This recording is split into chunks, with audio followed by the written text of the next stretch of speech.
Assalamualaikum warahmatullahi wabarakatuh. Nama saya Syana Supaulia dengan NPM 1009093211153 dari Fakultas Ekonomi dan Bisnis Program Studi Manajemen Universitas Islam Bandung. Di sini saya dari kelompok media sosial ingin memaparkan karya tulis ilmiah saya yang berjudul Pengaruh E-commerce terhadap mahasiswa entrepreneur pada masa COVID-19 di Universitas Islam Bandung, guna untuk memenuhi nilai akhir dari mata kuliah Bahasa Indonesia dengan dosen pengampu Ibu Asri Nuranisa Dewi, SPD, MPD. Pada akhir tahun 2019, tepatnya bulan Desember, dunia dikejutkan dengan adanya penemuan virus baru, yaitu virus COVID-19. Virus ini mengakibatkan banyak dampak negatif di berbagai sektor. Contohnya di sektor pendidikan, para tenaga pendidikan seperti mahasiswa, guru, dosen, dan lain sebagainya harus meniadakan proses belajar mengajar di kampus, sekolah, dan lainnya. Proses pembelajaran tentunya harus digantikan menjadi proses pembelajaran jarak jauh atau PJJ, sehingga kegiatan belajar mengajar ini tetap bisa berjalan dengan lancar meskipun terhambat akibat adanya pandemi COVID-19. Selain sektor pendidikan, sektor perekonomian juga ikut mengalami dampaknya. Pada sektor perekonomian, menimbulkan ekonomi shock yang menyebabkan terjadinya pengaruh yang cukup besar terhadap para pelaku bisnis seperti UMKM, khususnya mahasiswa entrepreneur, yang menggantungkan pasarnya di kampus Universitas Islam Bandung. Dengan ditiadakannya proses belajar mengajar di kampus, para mahasiswa entrepreneur harus memutar otaknya untuk mempertahankan bisnisnya sehingga tetap bisa memasarkan produknya dan menghasilkan keuntungan bagi dirinya. Dengan adanya kemajuan teknologi, kiranya dapat menjadi salah satu solusi yang terbaik untuk para pelaku bisnis seperti UMKM dan mahasiswa entrepreneur untuk tetap bisa mempertahankan bisnisnya serta memasarkan produknya secara online. Berdasarkan uraian tersebut, mendukung saya sebagai penulis untuk membuat karya tulis ilmiah yang berjudul Pengaruh E-commerce terhadap mahasiswa entrepreneur pada masa COVID-19 di Universitas Islam Bandung. Dari penelitian yang saya lakukan, muncul identifikasi masalah yang pertama, yaitu bagaimana pandemi COVID-19 dapat mempengaruhi sektor perekonomian pada para pelaku bisnis, UMKM, dan mahasiswa entrepreneur. Yang kedua, bagaimana upaya para pelaku bisnis, khususnya bagi para mahasiswa entrepreneur, dalam mempertahankan bisnisnya di masa pandemi COVID-19. Yang ketiga, bagaimana pengaruh e-commerce terhadap para pelaku bisnis, khususnya mahasiswa entrepreneur di masa pandemi COVID-19. Kemudian ada tujuan masalah. Yang pertama, mengetahui pengaruh pandemi terhadap pengusaha kecil seperti mahasiswa entrepreneur di Universitas Islam Bandung. Yang kedua, mengetahui solusi terbaik bagi para mahasiswa entrepreneur di Universitas Islam Bandung untuk tetap bisa mempertahankan bisnisnya pada masa COVID-19. Yang ketiga, mengetahui pengaruh e-commerce sebagai bentuk upaya mempertahankan usaha para pelaku bisnis, khususnya mahasiswa entrepreneur pada masa COVID-19 di Universitas Islam Bandung. Selanjutnya ada manfaat penelitian. Manfaat dalam penelitian ini diharapkan dapat mengetahui bagaimana cara mempertahankan usaha dan memaksimalkan penjualan untuk para pelaku bisnis, khususnya mahasiswa entrepreneur di masa pandemi COVID-19 guna menyukseskan dan menyelamatkan usaha mahasiswa entrepreneur tersebut. Selanjutnya, mahasiswa diharapkan dapat memaksimalkan kegiatan promosi di masa pandemi COVID-19. E-commerce diharapkan menjadi salah satu solusi yang mudah guna mempertahankan bisnis-bisnis yang terancam terhenti di masa pandemi COVID-19 ini. Selanjutnya adalah landasan teori yang saya gunakan dalam metode penelitian kali ini. Yang pertama ada pengaruh. Menurut Kamus Besar Bahasa Indonesia atau KBBI, pengaruh adalah kekuatan yang ada atau timbul dari sesuatu orang atau benda yang membentuk watak, keyakinan, atau tindakan seseorang. Yang kedua ada internet. Menurut Ono W. Purbo, ia mendefinisikan internet sebagai sebuah media yang berguna untuk mengefisiensikan sebuah proses komunikasi yang kemudian dapat disambungkan dengan beragam aplikasi seperti email dan lain sebagainya. Lalu yang ketiga ada e-commerce. Menurut David Baum, 1999, e-commerce didefinisikan sebagai salah satu set dinamis teknologi, aplikasi, dan proses bisnis yang menghubungkan bisnis, konsumen, dan masyarakat melalui transaksi elektronik dan pertukaran-pertukaran barang, jasa, dan informasi dalam bentuk elektronik. Selanjutnya ada daring. Kata daring sendiri pada dasarnya bukan kata biasa. Kata daring sebenarnya adalah singkatan atau akronim dalam jaringan, merupakan kepanjangan dari daring. Dalam KBBI, jika mencari kata daring tidak akan muncul artinya karena merupakan sebuah singkatan atau akronim. Lalu selanjutnya ada media sosial. Farinder Taprial dan Priya Kanwar pada tahun 2012 mendefinisikan media sosial adalah media yang dipakai oleh individu untuk menjadi sosial secara daring dengan cara berbagi isi, berita, foto, dan lain-lain dengan orang lain. Yang ketiga ada entrepreneur. Definisi entrepreneur Menurut Wikipedia, adalah seorang yang bisa menciptakan lapangan kerja yang baru, juga mencari cara-cara dan teknik yang lebih baik dalam pemanfaatan sumber daya, meringankan pemborosan, serta menghasilkan jasa atau barang yang bertujuan untuk memuaskan kebutuhan banyaknya orang. Selanjutnya ada pandemi. Pandemi diartikan oleh WHO sebagai suatu kondisi di mana populasi dunia berpotensi menjadi jatuh sakit. Pandemi sendiri adalah wabah yang menular secara bersamaan dan di mana-mana yang menyebar luas. Lalu selanjutnya ada COVID-19 atau COVID-19. COVID-19 adalah nama virus yang berkembang pertama kali ditemukan di Wuhan pada akhir tahun 2019. Selanjutnya ada bisnis. Menurut Kamus Besar Bahasa Indonesia atau KBBI, bisnis adalah usaha komersial dalam dunia perdagangan atau bidang usaha atau usaha dagang. Landasan teori selanjutnya ada pertahanan. Definisi pertahanan sendiri artinya mengusahakan supaya tetap tidak berubah dari keadaan semula. Lalu selanjutnya ada perkembangan. Perkembangan di sini mencakup pengembangan usaha. Pengembangan usaha adalah suatu proses di mana pelaksanaan usaha mengenai peluang pada pertumbuhan potensial selama usaha itu berlangsung. Yang selanjutnya ada mahasiswa. Menurut Kamus Besar Bahasa Indonesia atau KBBI, mahasiswa adalah mereka yang menempuh pendidikan di perguruan tinggi. Dalam struktur pendidikan di Indonesia, mahasiswa memiliki tingkat pendidikan tertinggi dibandingkan dengan yang lainnya. Selanjutnya ada fenomena yang dilansir dari CNN Indonesia mengenai fenomena pandemi COVID-19 terhadap UMKM. Pandemi COVID-19 sudah menumbuhkan economic shock atau bisa dibilang guncangan bagi perekonomian yang cukup berdampak besar bagi sektor perekonomian di Indonesia.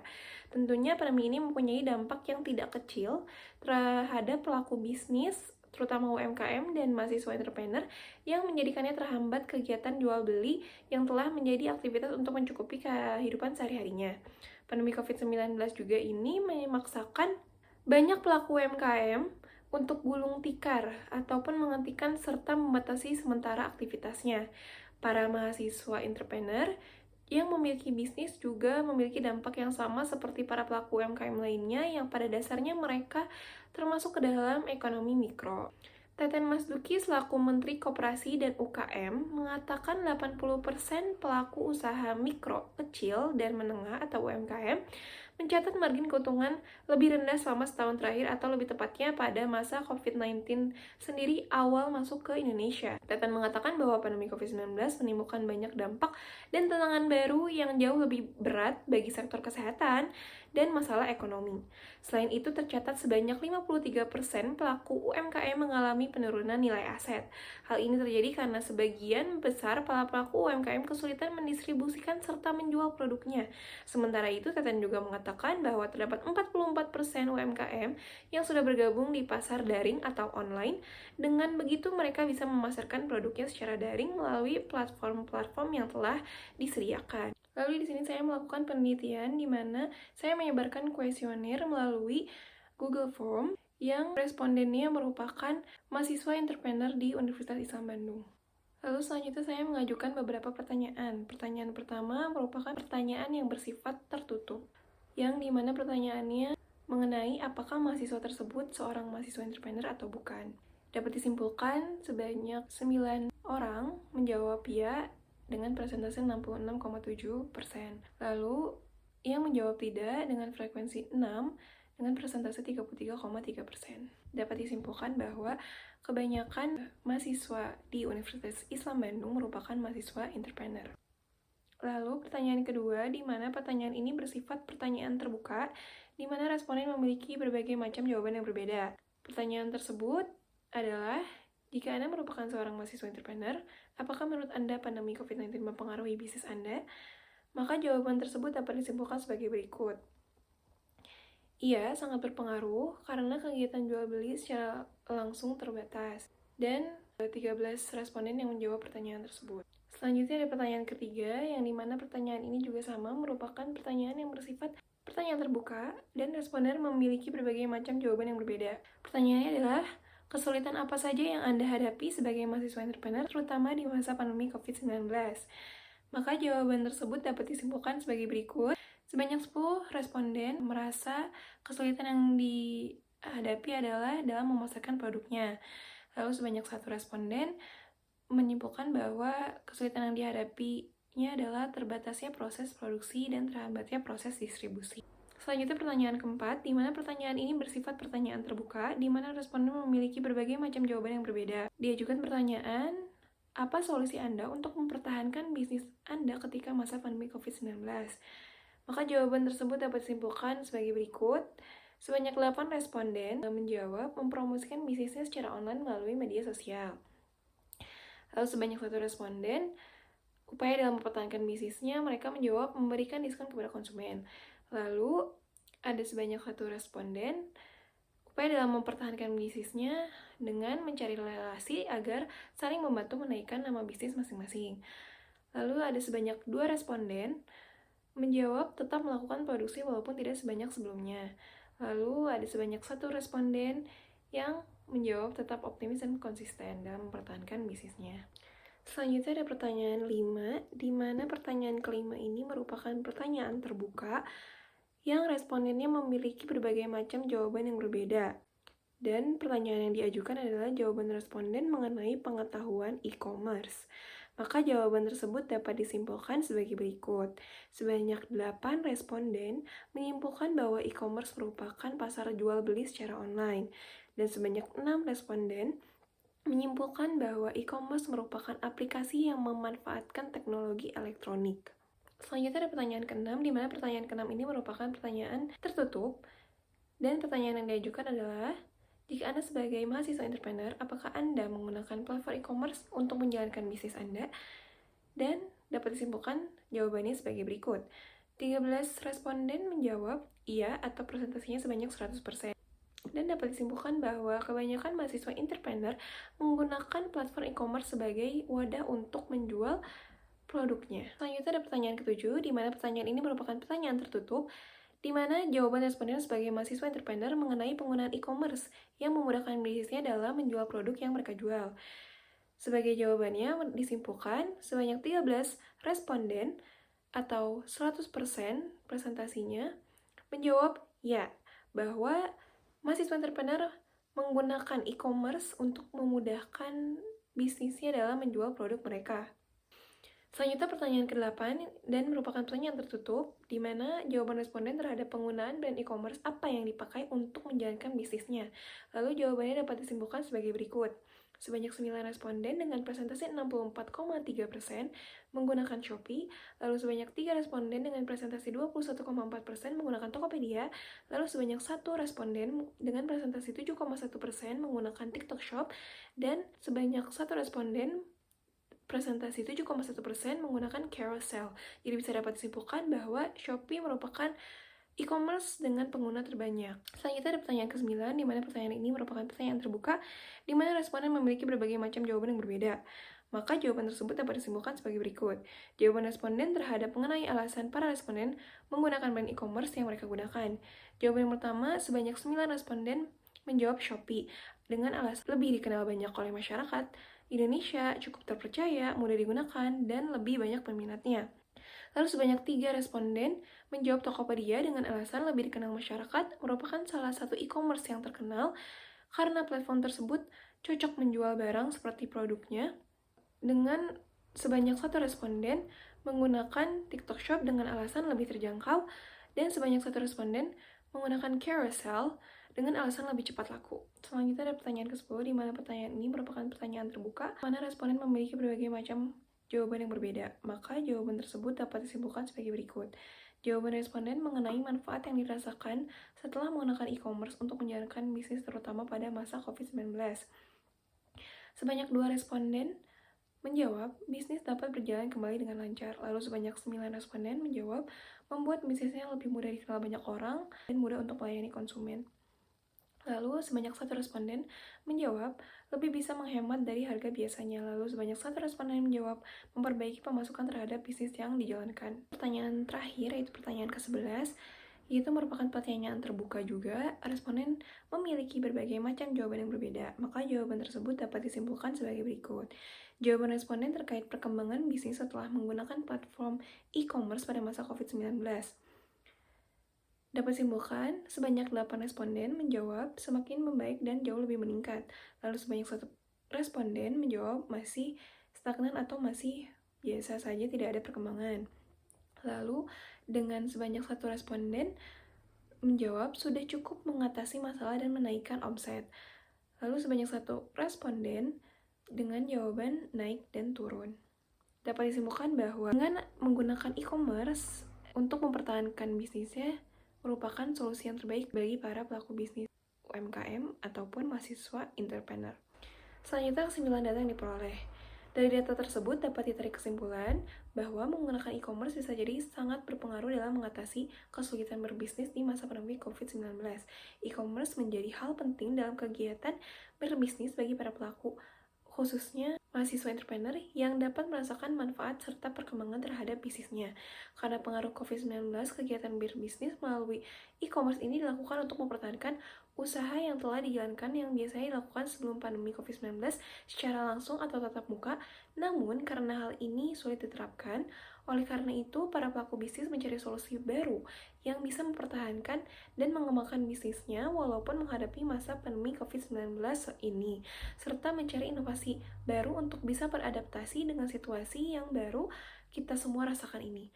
Walaupun terkadang e-commerce ini belum berhasil pada beberapa mahasiswa entrepreneur karena mungkin berbagai kemungkinan, namun e-commerce ini tetap menjadi solusi yang baik karena kebanyakan para pelaku bisnis berhasil mempertahankan bisnisnya berkat penggunaan platform e-commerce tersebut. Selanjutnya ada kajian Islam. Imam Syafi'i dalam pandangan mazhabnya mengenai perkara perdagangan dapat dilihat secara langsung oleh kedua belah pihak. Barang yang diperjualbelikan itulah yang menjadi syarat transaksi dapat terlaksanakan. Hal ini perlu dilakukan guna menghindari bentuk kecurangan seperti penipuan atau gharar dalam transaksi jual beli. Rasulullah Shallallahu Alaihi Wasallam telah melarang jual beli yang di dalamnya terdapat penipuan. Pernyataan ini diambil dari hadis riwayat Muslim. Melihat kepada sistem jual beli online yang kebanyakan terjadi sekarang, transaksi ini mirip yang ada pada zaman Nabi Muhammad SAW, yaitu penerapan dari akad salam atau istisna. Dalam penerapannya, jual beli online ini sama dengan akad salam yang ada, maka di dalam Islam dihalalkan. Dalil disampaikan pada hadis Nabi Muhammad SAW yang berbunyi, ketika Nabi SAW tiba di kota Madinah, penduduk Madinah telah biasa memesan buah kurma dengan waktu 1 dan 2 tahun. Maka beliau Shallallahu Alaihi Wasallam bersabda, barang siapa memesan kurma, maka hendaknya ia memesan dalam takaran, timbangan dan tempo yang jelas diketahui oleh kedua belah pihak. Ibnu Al-Abbas berkata, aku bersaksi bahwa akad salaf atau salam yang ditanggung hingga waktu yang telah ditentukan telah dihalalkan oleh Allah SWT dalam kitabnya dan dia telah mengizinkan. Kemudian beliau membaca ayat ini, hadis riwayat Asy-Syafi'i dalam musnadnya. Selanjutnya hasil pembahasan.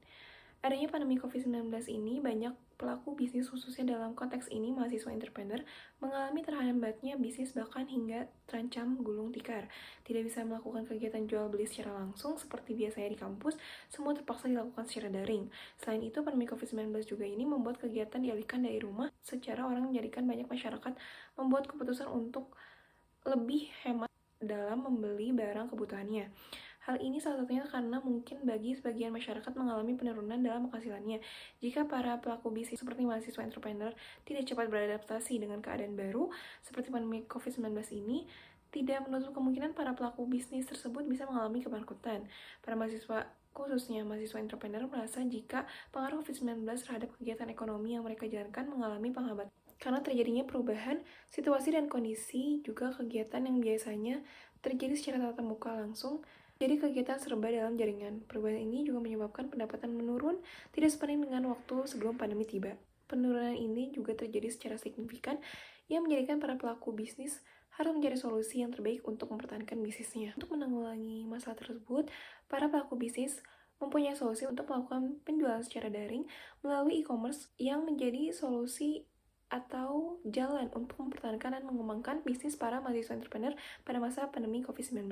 Kemudian kesimpulan yang dapat diambil dalam penelitian saya kali ini adalah berdasarkan penelitian yang dilakukan, maka COVID-19 menjadi penyebab utama terancamnya sektor ekonomi. Terbukti adanya penurunan perkembangan yang signifikan pada sektor ekonomi dapat dilihat juga dari para pelaku bisnis seperti UMKM dan khususnya para mahasiswa entrepreneur yang menempatkan bisnisnya di kampus secara langsung.